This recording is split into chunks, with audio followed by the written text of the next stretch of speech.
The first thing Michael Reynolds noticed was a smell, a sharp, metallic tang that clung to the air like a ghost. It wasn't the scent of his childhood home. It was something darker, older, and unmistakably wrong.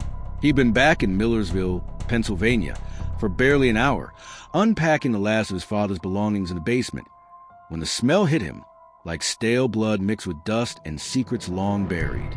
Michael had served 4 tours with the Marines. He'd faced death in faraway deserts and jungles, but nothing had prepared him for this.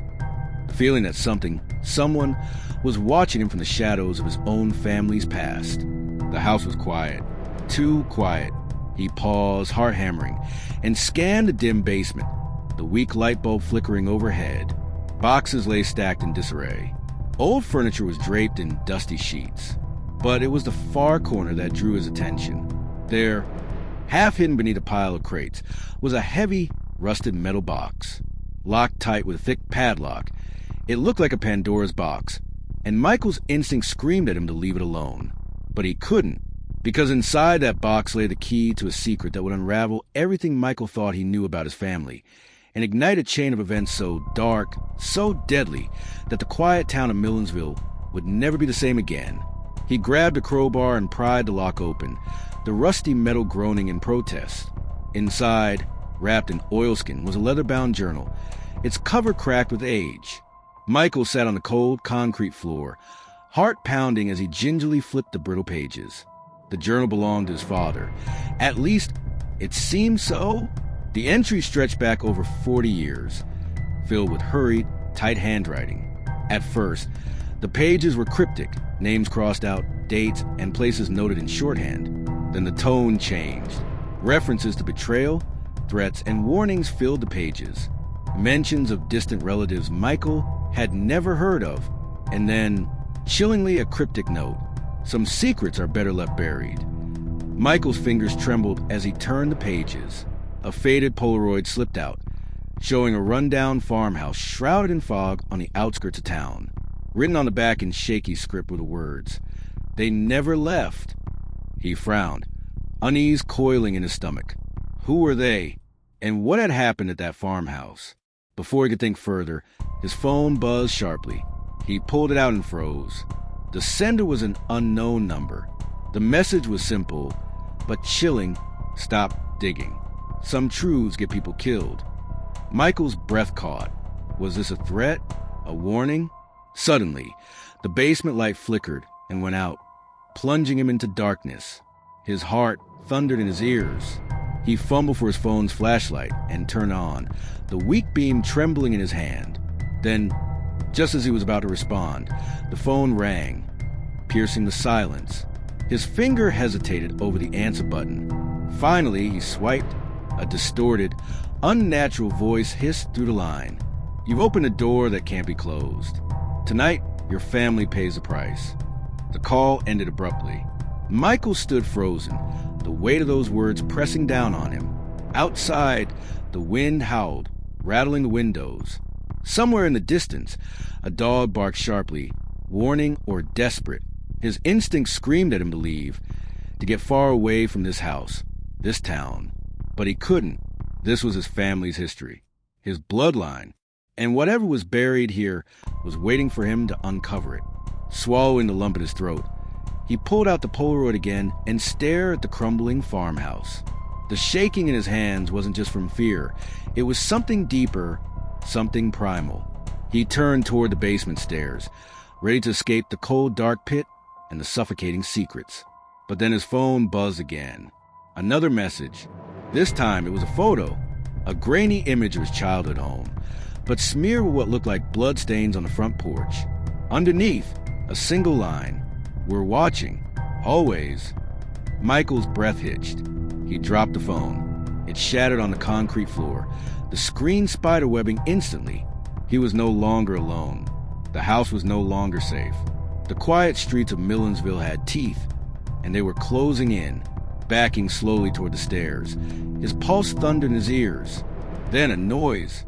A door creaked somewhere upstairs. Heavy footsteps. Slow. Deliberate. Closer. Michael gripped the iron poker from the fireplace. Every muscle tense for a fight. His mind raced. Who knew about the journal? Who was sending threats? And what horrors lurked behind those footsteps?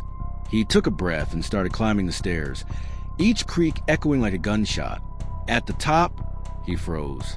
A whisper, soft but cutting through the silence like a knife. You shouldn't have come back. The darkness swallowed him whole. Before Michael could turn, the light snapped off completely. The basement was no longer the only dark place in the house.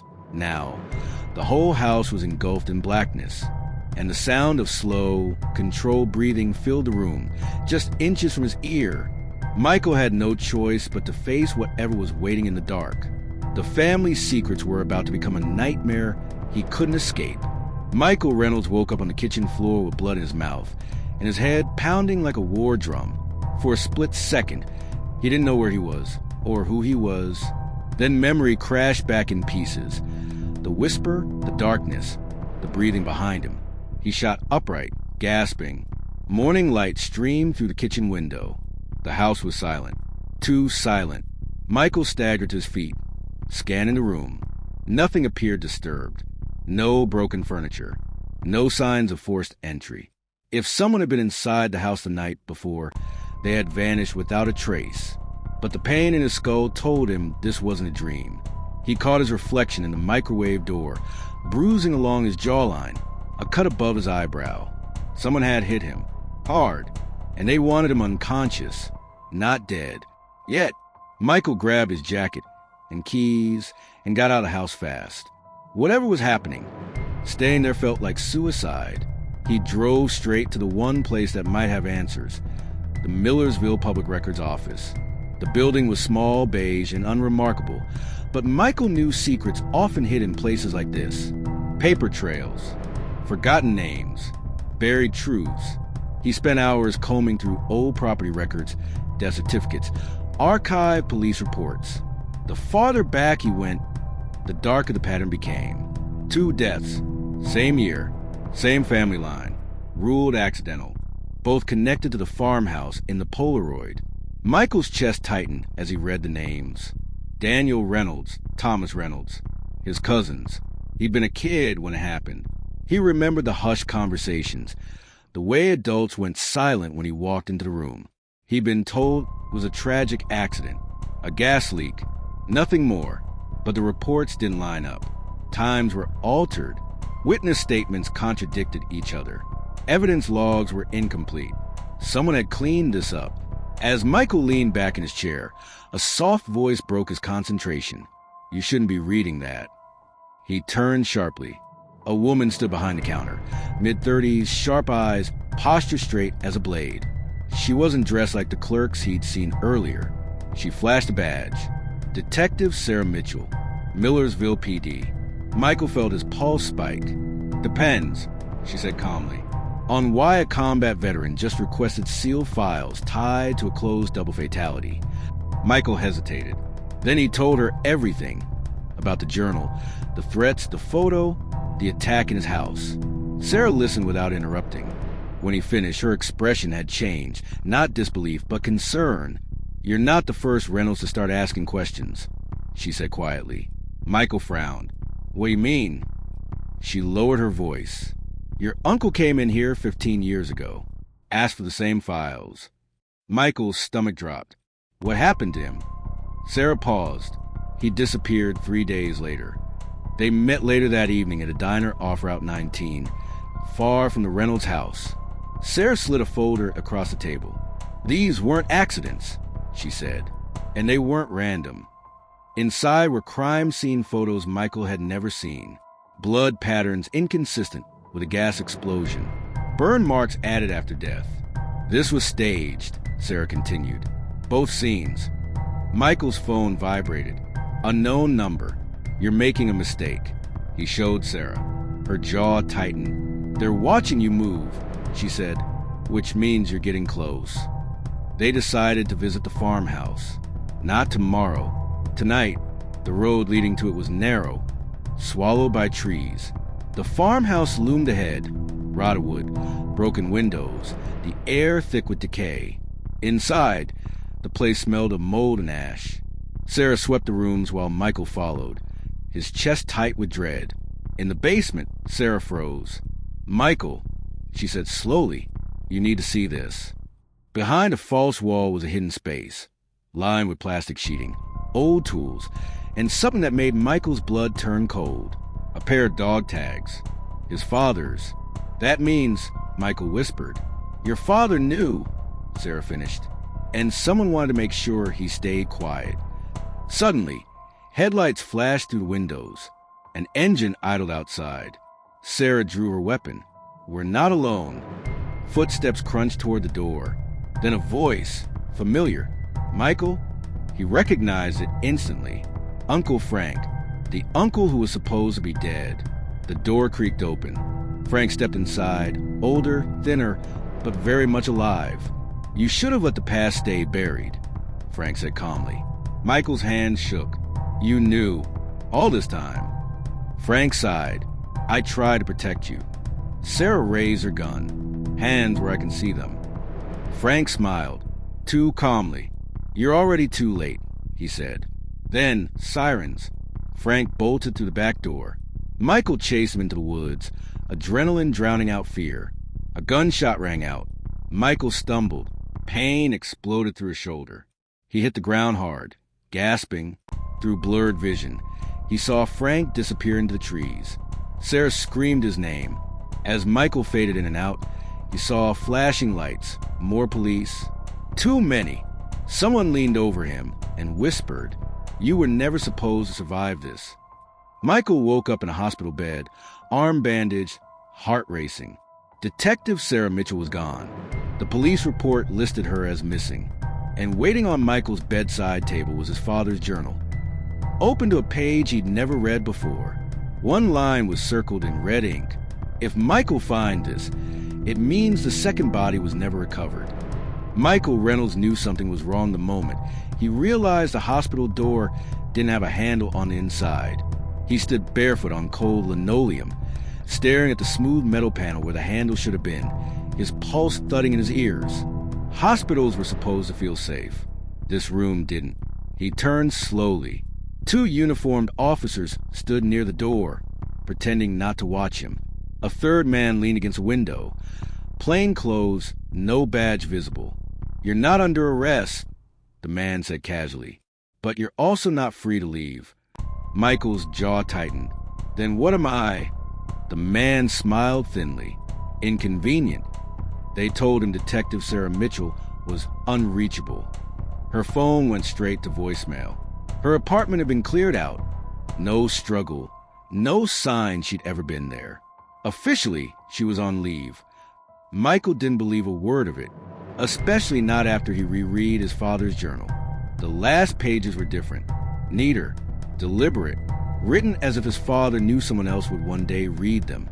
If Michael finds this, it means the second body was never recovered. Michael's hands trembled. Second body. There were only 2 reported victims, which meant someone else had died and never been found.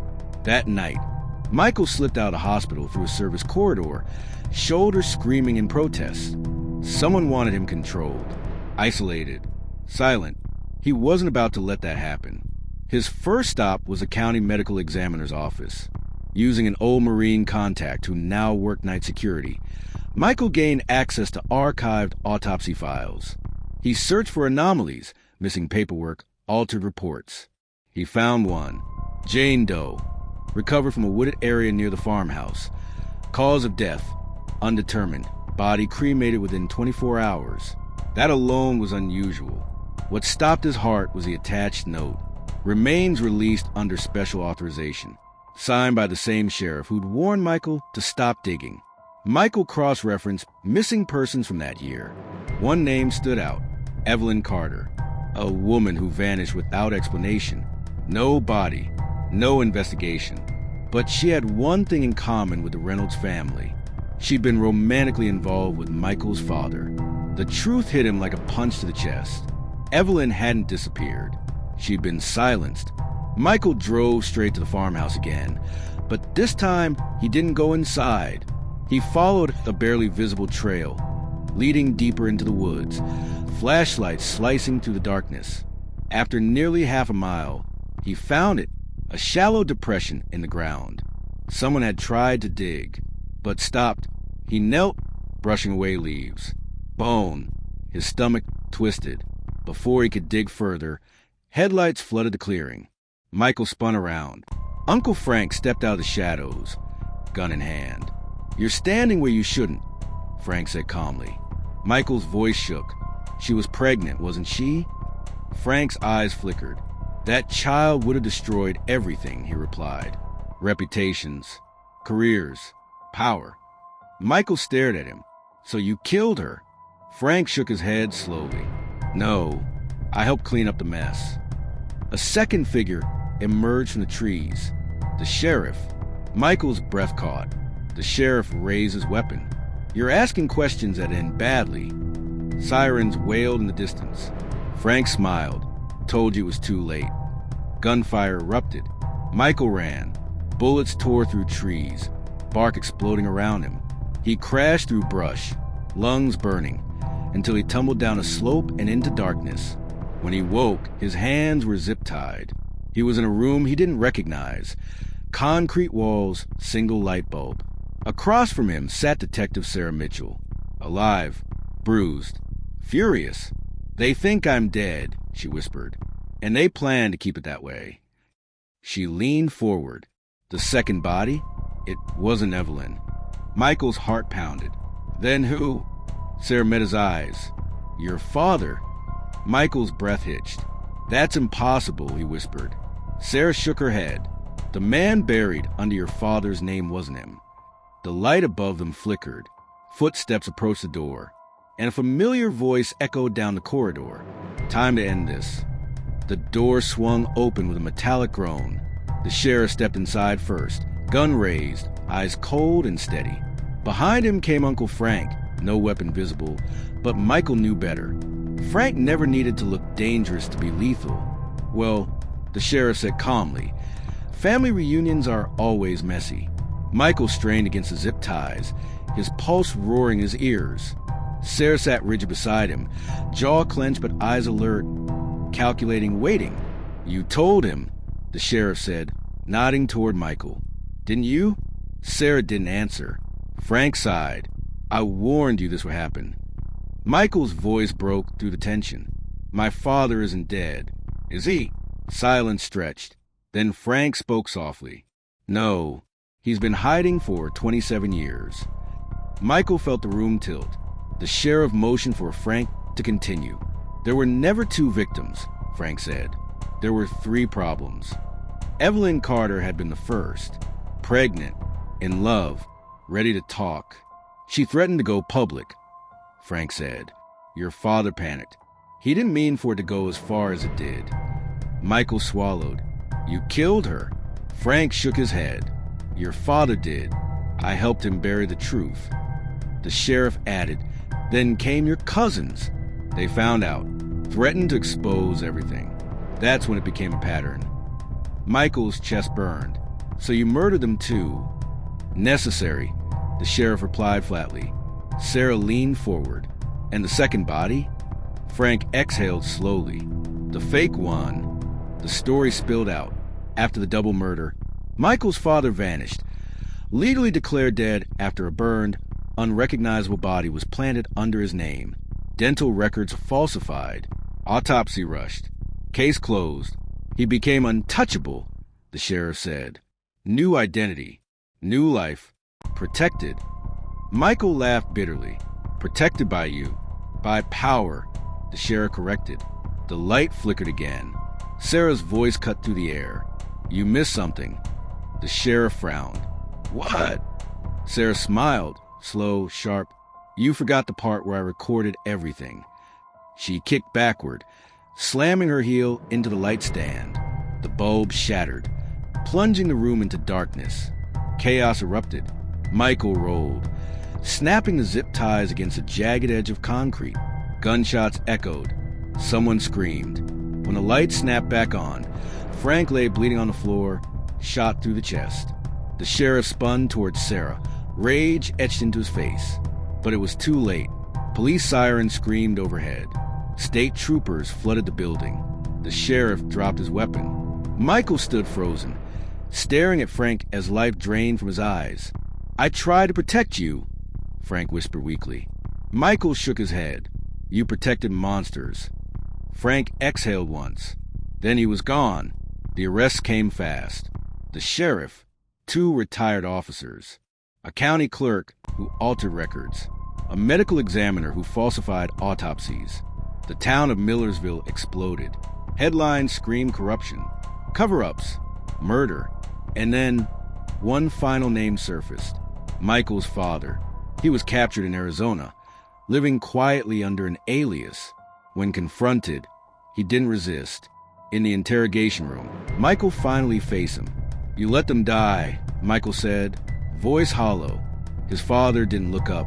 "I let evil win." Michael stood, tears burning his eyes. "You don't get forgiveness." The trial was swift. Life sentences. No parole. Justice at last. Months later, Michael stood alone at the edge of the woods near the farmhouse. The shallow grave had been properly excavated. Evelyn Carter was finally laid to rest. Sarah stood beside him. "You ended it." Michael nodded slowly. "No, I survived it." As they walked away, Michael glanced back once more. Some secrets destroy families. Others destroy towns. And some, if uncovered, finally let the dead rest. But the cost? It never truly disappears.